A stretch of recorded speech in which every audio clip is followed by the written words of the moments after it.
অভিভাবক মেয়েকে দিয়ে ডিভোর্স দিলে পুনরায় ওই স্বামীর সাথে সংসার করতে পারবো কিনা তা দলিল সহ জানতে চায়। কোন অভিভাবক যদি তার মেয়েকে জোরপূর্বক তালাক নেওয়ায়, অনেক সংসার আছে এরকম, আছে না নাই, যে বাপমা জোর করে মেয়েরে বলে তুই এর ঘর করতে পারবি না, এক্ষণ তালাক নিয়ে চলে আয়। কোন ক্ষেত্রে যৌক্তিক হতে পারে, কিন্তু অনেক সময় অযৌক্তিক ভাবে বাপমা নিজের বুদ্ধি বিবেকের কারণে হয়তো অন্য কোনো দিকে টান আছে বা চুলোর থেকে নুন খসছে, দেখা দেখি নাই বদমেজাজ, তারা মেয়েকে নিয়ে আস। তো যদি জোরপূর্বক তালাক নেওয়ায় মেয়েকে দিয়ে, দেখতে হবে তালাকটা শরীয়ত সম্মতভাবে কার্যকর হয়েছে কিনা, কিভাবে মেয়ে তালাক প্রয়োগ করেছে, তালাকে অর্পিত তালাক যেটা কাবিননামাতে 18 নম্বর কলামে লেখা আছে সেটা প্রয়োগ হয়েছে কিনা, এটা বিদগ্ধ আলেম মুফতিকে দিয়ে ওই কাগজ অ্যানালাইসিস করাইতে হবে, দেখতে হবে যে এটা হয়েছে কিনা। যদি হয়, শর্তগুলো পাওয়া যায়, তাহলে তালাক হতে পারে, আবার নাও হতে পারে। এটা এক কথায় বলা যাবে না। এজন্য তালাকের মাসআলা এই ধরনের সংক্ষিপ্ত প্রশ্নোত্তরের সেশনে দিবেন না। তালাকের কোনো ঘটনা ঘটলে কোনো ভালো মুফতির কাছে, ভালো কোনো ফতোয়া বোর্ডের কাছে,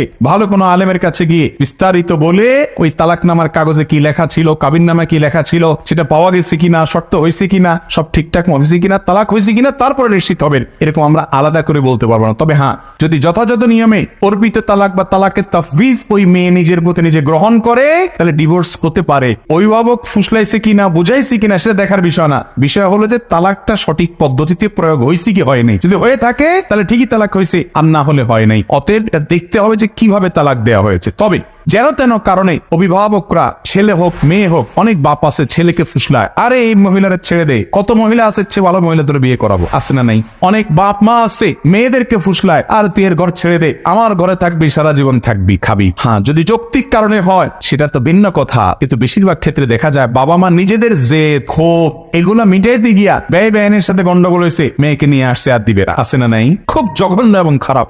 আল্লাহর জমিনে স্বামী স্ত্রীর সম্পর্ক ভেঙে যাওয়ার মতো এরকম কাজ, অপ্রিয় কাজ আল্লাহর কাছে আরেকটা নেই জায়েজ কাজের মধ্যে। এজন্য ভাইরা, তালাক যাতে কম হয় চেষ্টা করবেন যে কোনো ভাবে মিউচুয়াল করার জন্য। আমি প্রায় বলার চেষ্টা করি, দাম্পত্য জীবনে একটা সংসার যখন নতুন করে জোড়া লাগে, একটা ছেলে একটা মেয়ে নতুন সংসারে যায়, নানান গরমেই শুরু হয়। যদি বেশি বেলাইন হয়, তাদেরকে সোজা করার চেষ্টা করেন বিভিন্ন ভাবে। কখনো সোজা হবে বলে মনে হয় না, ভবিষ্যৎ অন্ধকার, তাহলে তালাকের চিন্তা করেন আলেমদের সাথে পরামর্শ করে। কিন্তু যেন তেন কারণে তালাকের কথা বলিয়েন না ভাই। টুনটান একটু হয়, এরপর আস্তে আস্তে এগুলো ঠিক হয়ে যায়। ছেলে মেয়ে হলে, সংসার ভারী হলে ধীরে ধীরে ঠিক হয়ে যায়। ধৈর্য ধারণ করতে হবে। ইমানদার কখনো বেসবর হবে না। এই জন্য যেন তেন কারণে ছেলে মেয়েকে দিয়ে তালাক দেওয়াবেন না।